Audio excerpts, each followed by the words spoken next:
Don't listen to what somebody says. Listen to what they didn't say.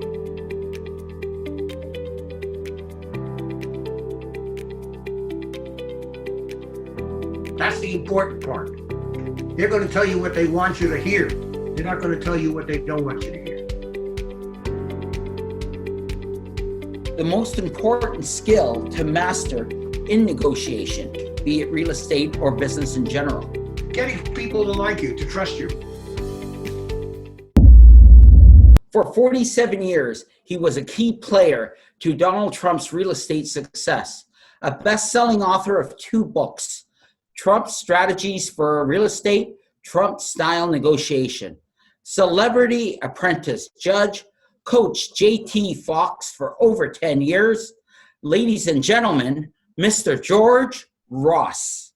Okay, well, thanks for the introduction. All of that is true. certainly is. You're have quite an impressive career, Mr. Ross. For my first question, if I may ask, in reflection of your overall career, would you do everything the same again, or would you change certain things if you could, if you had to go back?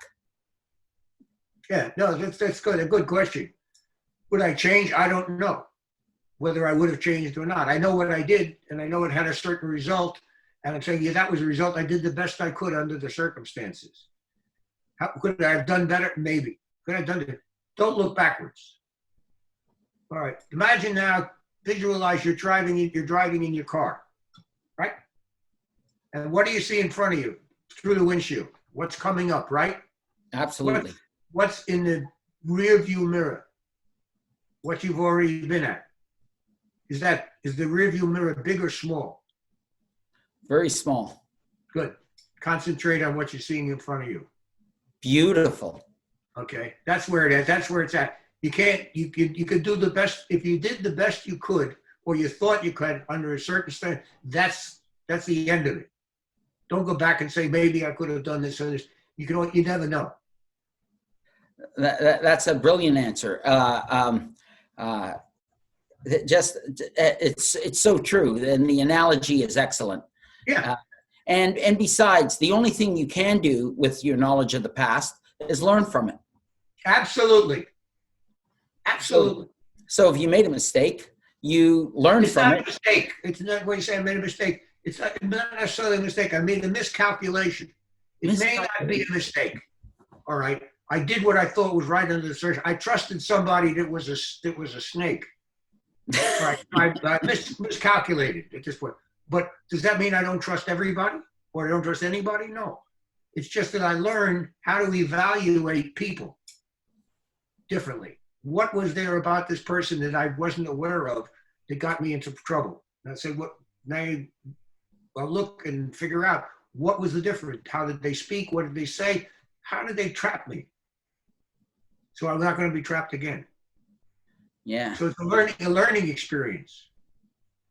And that's it. You learn from your experiences with other people. Absolutely. Brilliant answer. Thank you very much. On a second question, what experience did you use that proliferated your career or may have used? Oh, that's good. That's a very good question. What experience I used was that I learned through intensive training in the business world, that people react to certain things. Everybody can be impressed by something they like or that moves them. And if you learn what they respond to, that's what you put on the table so that you're going to be successful. So if they respond to you as being friendly, be friendly. If they respond to you as being hostile, be hostile. If they respond to you because you raise your voice, raise your voice. If they respond because you talk quietly, and change as it goes along to see what response you're getting. So that whatever works, you adapt it to whatever works. I always think of the experience, really the illustration of a good negotiator is like a chameleon. It changes color depending upon where its background is. That's what a good negotiator does. I'll say whatever it wants, but the way I want to say it. but I'll make you happy with what I say. So I will try to convince you that what I showed you is exactly what you wanted, what was not what you wanted, but when you got through with it, you agreed that that's probably what I wanted. So I cannot convince you. Yeah, To convince you, I have to know what works. Is it worked at that point because we're friendly? Does it work because of the business relationship? Does it work because you like the fact that I'm experienced and you are not, or because you're experienced and I'm not? Whatever floats your boat. I want to achieve a certain result. In order to achieve that, I have to know you. All right. And in order to do that, I have to give you a good bit of advice. Don't listen to what somebody says. Listen to what they didn't say. Okay? Oh, wow. Yeah. What they didn't say, because that's where the guts are. That's the important part. They're going to tell you what they want you to hear. They're not going to tell you what they don't want you to hear. So if you say, okay, I hear what you're saying, but I'm not reacting to that. What aren't you telling me? Why do you want to sell the property? Why do you need all cash? Why this year? I want to know the answers to that, and that's not what you're telling me. So I'm concentrating on what you didn't say rather than what you did say for the purpose of making the deal. Because when I find out what you didn't say, I can make a deal. Yeah, what they're hiding, what they're keeping behind. Absolutely. Yeah, under the table. Well, that actually brings me to my third question. The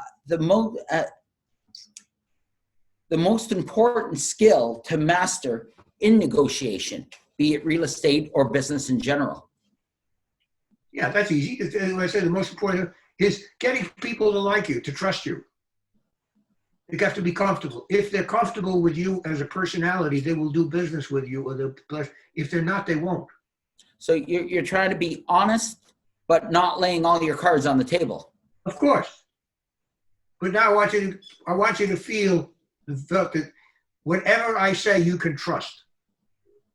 That's the way I want you to feel. It may not be true, but that's the way I want you to feel. Because I know what I'm telling you that I don't want you to know.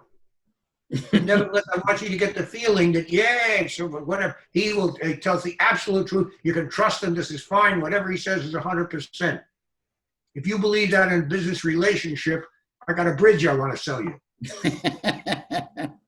Okay, but that's the atmosphere you have to create of trust. I like to do business with you. You're an honest person, whatever that may be, and then you can do something intelligent. You can work it out.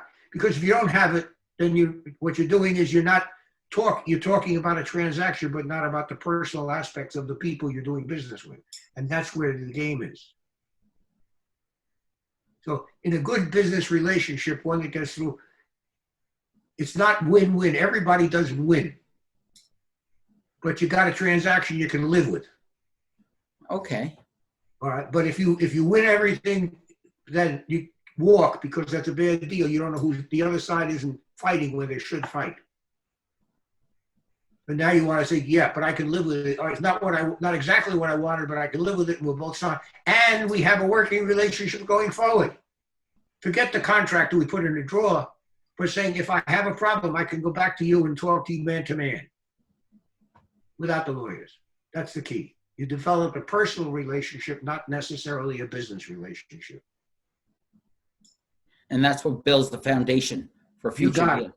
You got it. And it builds your reputation. Absolutely. Because now what happens, it gets out in the business world, or other people say, yeah, he's a tough guy, but I can deal with him. That's what you want. All right, you want that. Yeah. So that you want to build your reputation that way. Yeah, you're tough to make a deal, but you can make a deal. Gain the respect of your peers. Absolutely, we'll want it. It's a good relationship. Yeah, very good. And that's an act to do, but it spreads. With everyone does business with you, or somebody has a different relationship. They say, "Did you ever deal with him?" Yeah, he's tough, but I can make a deal. That's the end of it.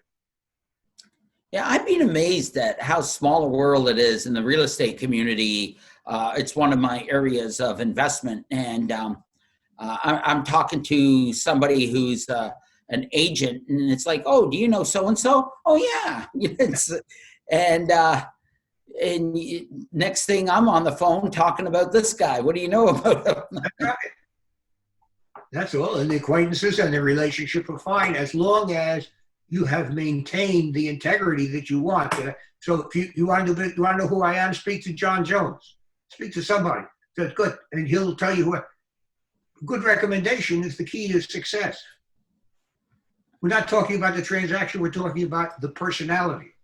Yes, you can deal with him. Yes, he'll deliver what he says he's going to deliver. Whatever you got, whatever it takes, that's how you can make a deal. They want to do a deal with you because they trust you when you're honest. And we're not talking dollars. Mm-hmm. We're not saying, yeah, I can get it 10%, 20% less, or I can. No, we're talking about the personal relationship in the negotiation that's taking place. That's the key. I don't care whether it's real estate or any other business adventure or personal adventure you go through, is they have to believe you.